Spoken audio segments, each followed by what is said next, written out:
Hello students, class 12. Today's topic is new profit sharing ratio and sacrificing and gaining ratio. In last video, I have discussed the adjustment in accounting related to the reconstitution of a partnership firm. Out of them, first and second. First was determination of new profit sharing ratio and second was calculation of sacrificing and gaining ratio. These two adjustments are correlated. ये दोनों आपस में एक दूसरे से related है. हमने आपसे कहा था कि अगर न्यू रेशियो होगा तो सैक्रिफाइसिंग गेनिंग बनेगा, या सैक्रिफाइसिंग बनेगा गेनिंग बनेगा, दोनों बन सकता है. तो जो सेकेंड एस्टिमेट है उसकी ओरिजिन फर्स्ट से होती है, तो you can say both are correlated, दोनों एक दूसरे से रिलेटेड हैं. अब क्वेश्चन ये होता है कि न्यू प्रॉफिट रेशियो दिया रहेगा या निकालना पड़ेगा. तो कुछ केसेस में दिया रहता है, कुछ क्वेश्चन में आपको दिया मिलेगा कि ऑलरेडी वो दिया हुआ है क्वेश्चन में, आपको निकालना नहीं पड़ेगा. लेकिन निकालना भी पड़ सकता है, ज्यादातर आपको निकालना पड़ सकता है. और निकालना पड़ेगा तो मैं बता दूं आपको न्यू रेशियो का फॉर्मूला क्या होगा, इसको आप नोट कर लीजिए. New profit sharing ratio is equal to क्या होगा, ओल्ड रेशियो जो पहले से है उनका, प्लस अगर वो गेन कर रहा है तो गेनिंग रेशियो, और अगर वो सेक्रीफाइस कर रहा है देन, और मीन्स अगर माइनस सेक्रीफाइस रेशियो. तो ध्यान दीजिएगा यहाँ पे कि ये जो है अगर गेन कर रहा है तो उसको ऐड कर लीजिएगा, अगर सेक्रीफाइस कर रहा है तो माइनस कर दीजिएगा. तो ओल्ड प्लस गेनिंग रेशियो और ओल्ड माइनस सेक्रीफाइस रेशियो.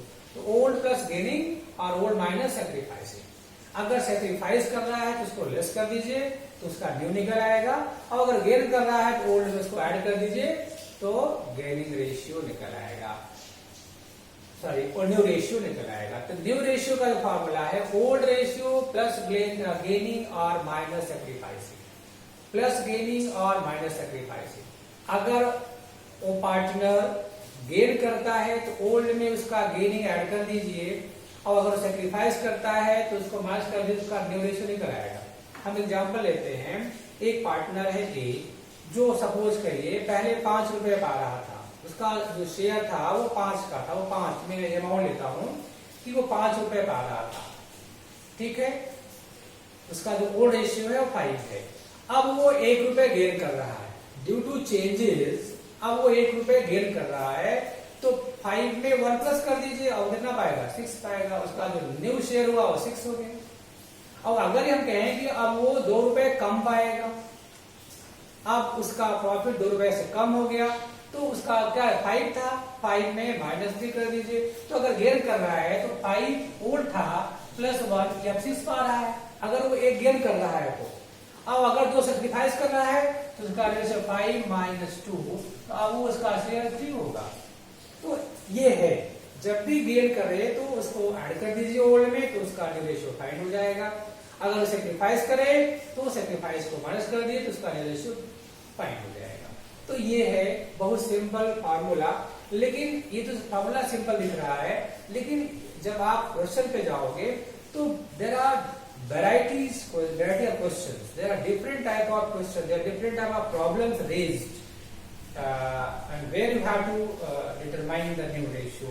तो आपको वहाँ उसके अकॉर्डिंग कुछ कैलकुलेशन करने पड़ेंगे, देखने पड़ेंगे, और फिर आपको उसको फाइंड करना होगा. तो ये एक्चुअली मैथमेटिकल टर्म है, यहाँ आप मैथमेटिक्स सीखेंगे.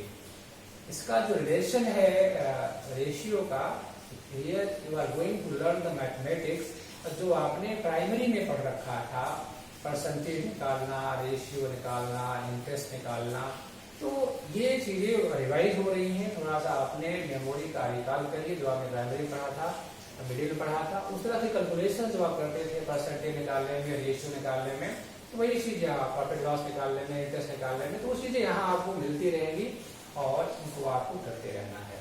तो ये हुआ एक तरीका कि हम कैसे निकालेंगे न्यू प्रॉफिट से रेशियो। बड़ा सिंपल तरीका है कि ओल्ड में गेनिंग को प्लस कर दीजिए अगर गेन कर रहा है तो, और अगर सेक्रीफाइस कर रहा है तो माइनस कर दीजिए, तो उसका न्यू शेयर मालूम हो जाएगा। लेकिन मैंने कहा कि इसकी डिफरेंट सिचुएशन होगी, डिफरेंट क्वेश्चंस होंगे, उनके अकॉर्डिंग आपको इसको फाइंड करना है। लेकिन करना यही है, होना यही है, फाइनली उसमें होना यही है, बस वे बदल सकता है, कहने का तरीका, लिखने का तरीका बदल सकता है, लेकिन रहेगा यही, क्योंकि आना यही है और कोई दूसरा ऑप्शन है नहीं। दूसरी बात है सैक्रिफाइसिंग और गेनिंग रेशियो का। मैंने कहा कि ये in case of changing profit से रेशियो दोनों हो सकता है, कोई सैक्रिफाइस करे कोई गेन करे। तो जो पहली कंडीशन है चेंज इन प्रॉफिट से रेशियो कि उसमें देखिए उसमें सैक्रिफाइसिंग भी होगा, गेनिंग भी होगा, दोनों होगा, दोनों को होना है। अगर हम एडमिशन को ले लें तो एडमिशन में ज्यादातर सैक्रिफाइस होता है, क्योंकि नया पार्टनर आएगा तो उसको शेयर मिलना है, तो उसको शेयर कौन देगा, ओल्ड पार्टनर देंगे तो ओल्ड सैक्रिफाइस करेंगे, तो जनरली यहाँ सैक्रिफाइस ही होता है। एडमिशन के बाद रिटायरमेंट और डेथ में ज्यादा क्या होता है, वहां गेन होता है, क्योंकि वहां एक पार्टनर जाएगा तो उसका हिस्सा पुराने लेंगे, बचे हुए पार्टनर लेंगे, तो जब वो लेंगे तो क्या होगा, उनका प्रॉफिट बढ़ेगा तो गेन करेंगे। तो in case of change in profit ज्यादातर क्या होगा, सैक्रिफाइस गेनिंग दोनों होगा। एडमिशन में मोस्टली सैक्रिफाइस होता है, लेकिन गेनिंग हो सकता है, वो डिपेंड करेगा क्वेश्चन पे। और एडमिशन रिटायरमेंट में भी मोस्टली गेनिंग होता है, लेकिन वहां भी दोनों हो सकता है। तो ये बाउंडेशन नहीं है कि वहां नहीं होगा, लेकिन जो मोस्टली होता है वो आप समझ आ रहा है कि चेंज इन प्रॉफिट, जब वही पार्टनर हैं और रेशियो को चेंज कर रहे हैं तो सीधी बात है कोई प्लस कोई माइनस होगा, तो गेनिंग भी होगा, सैक्रिफाइसिंग भी होगा। लेकिन एडमिशन में अगर हम सिंपल केस को देखें तो सीधे बात है, एक नया पार्टनर आएगा तो वो प्रॉफिट में शेयर कैसे पाएगा, उसको जब पुराने सैक्रिफाइस करेंगे, पुराने अपने प्रॉफिट का कुछ पार्ट उसके फेवर में सरेंडर करेंगे तो वो गेन करेगा। तो जो ओल्ड पार्टनर वो सैक्रिफाइस करेंगे, जो नया पार्टनर वो गेन करेगा। लेकिन जब रिटायरमेंट डेथ की बात हम करते हैं तो जो पार्टनर जा रहा है वो छोड़ के जा रहा है, वो सैक्रिफाइस करके जा रहा है, और जो रिमेनिंग पार्टनर है वो गेन करेंगे। तो मोस्टली वहां गेनिंग होता है, जो रिमेनिंग पार्टनर का होगा वो गेनिंग फाइंड करेंगे। एडमिशन में जो ओल्ड पार्टनर का होगा हम सैक्रिफाइसिंग फाइंड करेंगे, और चेंज इन प्रॉफिट रेशियो में दोनों कैलकुलेट करेंगे, सैक्रिफाइस भी और गेनिंग भी। तो ये है सिचुएशन न्यू रेशियो की, सैक्रिफाइसिंग और गेनिंग रेशियो की। लेकिन सैक्रिफाइसिंग रेशियो कैसे निकालेगा, तो सैक्रिफाइसिंग रेशियो मींस, अब सैक्रिफाइसिंग की अगर हम बात कर रहे हैं, इट मींस पार्टनर ने अपना रेशियो सरेंडर किया, पार्टनर ने अपना हिस्सा दूसरे की फेवर में सरेंडर किया, तो इसका मतलब ये है कि उसका रेशियो घट गया होगा। सैक्रिफाइसिंग जैसे ही सैक्रिफाइस करेगा उसका रेशियो घट गया होगा, तो कैसे नहीं, इसमें क्या ज्यादा होगा, ओल्ड ज्यादा होगा, न्यू कम होगा, तो ओल्ड माइनस न्यू कर दीजिए इसको, ओल्ड माइनस न्यू।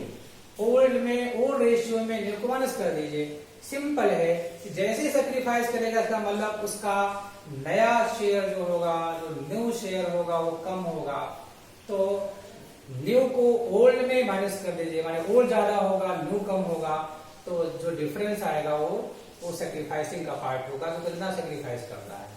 इसका उल्टा कर दीजिए, अगर उसका गेन कर रहा है वो, जब वो गेन करेगा तो क्लियर है, अभी बताया मैंने आपकी, कि उसका रेशियो बढ़ गया होगा, पहले से बढ़ गया होगा। जैसे ही पहले से बढ़ गया उसका मतलब गेन किया, इसका मतलब न्यू ज्यादा हो गया, उसका ओल्ड कम हो गया, तो रिवर्स कर दीजिए, new minus old, new minus old. तो सैक्रिफाइसिंग रेशियो और गेनिंग रेशियो का यह फार्मूला होता है। अब सपोज करिए कि जैसे आप पढ़ रहे हो चेंज इन प्रॉफिट से रेशियो या कोई टॉपिक पढ़ रहे हो, तो कैसे मालूम को कौन सैक्रिफाइस कौन गेन कर रहा है। अगर मान लीजिए हम पूछ ले पर्टिकुलर ए का बताइए कि ए सैक्रिफाइसर है या गेनर है, या बी सैक्रिफाइसर है या गेनर है, या सी सैक्रिफाइसर या गेनर है, या डी क्या है, तो अब कैसे डिसाइड कर पाओगे कि कौन सा फॉर्मूला हम अप्लाई करें। तो आप इसमें से कोई एक फॉर्मूला अप्लाई कर दीजिए, कोई एक फॉर्मूला अप्लाई कर दीजिए। ध्यान सुनिएगा, वो इंपॉर्टेंट बात बता रहा हूं आपको। इसमें से कोई एक अप्लाई कर दीजिए और मान लीजिए हम सेक्रीफाइस लेते हैं, सपोज करिए इसको अप्लाई कर रहे हैं, तो इसका रिजल्ट अगर वो प्लस में आ रहा है दैट मीन्स पॉजिटिव, तो वो क्या है, सेक्रीफाइसिंग कहलाएगा। और अगर इसका रिजल्ट माइनस में आ रहा है तो इसे क्या कहेंगे, नेगेटिव रिजल्ट। तो नेगेटिव इसका उल्टा, इसका रिवर्स माने गेन कर रहा है। तो अगर आप सैक्रिफाइस रेशियो लेके चल रहे हो और इसका जो रिजल्ट आ रहा है वो पॉजिटिव आ रहा है, दैट मीन्स वो सैक्रिफाइस कर रहा है। और अगर इसका रिजल्ट माइनस में आ रहा है, नेगेटिव आ रहा है, नेगेटिव कब आएगा, जब न्यू ज्यादा होगा, यदि होगा तो ये कम होगा, तो क्लियर है कि वो गेन कर रहा है। तो जब रिजल्ट पॉजिटिव हो तो वो सेम चीज होती है जिसको आप फाइंड कर रहे हो, लेकिन जब वो नेगेटिव हो जाए तो उसका रिवर्स, उसका अपोजिट क्या है, अगर सैक्रिफाइस क्या हो, गेनिंग। तो अगर ये रिजल्ट नेगेटिव है, माइनस में आ रहा है, तो इसका मतलब वो गेन कर रहा है। और अगर ये प्लस में आ रहा है, मतलब पॉजिटिव रिजल्ट है, इसका मतलब वो सैक्रिफाइस कर रहा है। तो कोई एक फार्मूला रख करके आप सैक्रिफाइसिंग गेनिंग दोनों फाइंड कर सकते हैं, क्योंकि वहां आपको ये देखना कि पर्टिकुलर पार्टनर सैक्रिफाइसर है या गेनर है, ये तब पता होगा जब आप कैलकुलेट करोगे। तो आप कैसे रेशियो आप यूज करोगे, कौन सा फॉर्मूला यूज करोगे, ये प्रॉब्लम आपके सामने आ सकती है। इसको सॉल्व करने के लिए बताया मैंने, आप कोई एक ले लीजिए। सपोज करिए अगर आपने गेनिंग ले लिया, gaining ratio equal to new minus old. अब अगर प्लस में आ रहा है तो गेनिंग हो गया, गेनर हो गया। और अगर वो माइनस हो गया तब सैक्रिफाइसर हो गया। तो जिसको भी लोगे, रिजल्ट पॉजिटिव है तो वो सिमिलर सेम चीज है, लेकिन अगर रिजल्ट नेगेटिव है इसका मतलब वो रिवर्स है, अपोजिट है। इसका मतलब सैक्रिफाइसिंग है तो वो गेनर हो गया होगा, गेनर है तो सैक्रिफाइसिंग, गेनिंग है सैक्रिफाइसिंग हो गया होगा। तो कोई एक फॉर्मूला यूज करके आप फाइंड कर सकते हैं। आप इसके लिए परेशान होने की जरूरत नहीं है कि आप कौन सा फॉर्मूला यूज करें इसके लिए, इस पार्टनर के लिए। कोई एक को लेकर के आप फाइंड कर सकते हैं as per the positive and negative result. Positive है तो सेम होगा, नेगेटिव है तो इसका उल्टा कर लीजिएगा, सैक्रिफाइसिंग का उल्टा गेनिंग हो जाएगा, और गेनिंग है तो उसका सैक्रिफाइसिंग हो जाएगा। तो ये है न्यू रेशियो निकालना और सैक्रिफाइस निकालना। इसकी different situation, different conditions of the questions are given in your book in the form of illustration and in the form of practical question.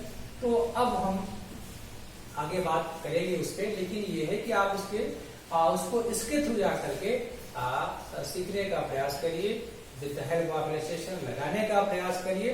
फिर हम उसको 1 बाय 1 एक्सप्लेन करेंगे कि उसकी क्या क्या सिचुएशन हो सकती है, क्या क्या कंडीशन न्यू रेशियो की हो सकती है, क्या क्या कंडीशन सैक्रिफाइसिंग गेनिंग की हो सकती है। ये बुक्स में अवेलेबल है, टॉपिक पॉइंट वाइज अवेलेबल है। तो you can take the help of your book NCERT and reference book, and you can solve the numericals that are given in the form of illustrations and practical questions.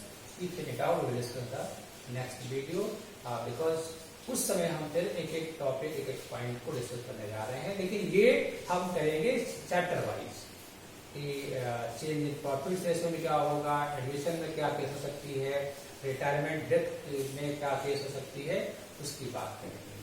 लेकिन ये हम chapter wise करेंगे। अभी हम बात करने जा रहे हैं इसके बाद नेक्स्ट वीडियो में वो वैल्यूएशन ऑफ गुडविल का होगा कि हम गुडविल को कैसे वैल्यू करेंगे। गुडविल को अब यहाँ आपको गुडविल की थ्योरी पढ़नी है, meaning of goodwill, that mean definition of goodwill, और उसके बाद उसकी फीचर्स, उसके factors affecting the value of goodwill, type of goodwill, nature of goodwill, and methods of calculation of goodwill and circumstances of calculation of new goodwill. ये तमाम theories हैं जो आपकी बुक्स में है, उनको आप पढ़िए। हम सीधे इस पे आएंगे मेथड पे, लेकिन थोड़ा सा हम इसकी थ्योरी की बात करेंगे और वो नेक्स्ट टॉपिक में, नेक्स्ट वीडियो में करेंगे। Thank you.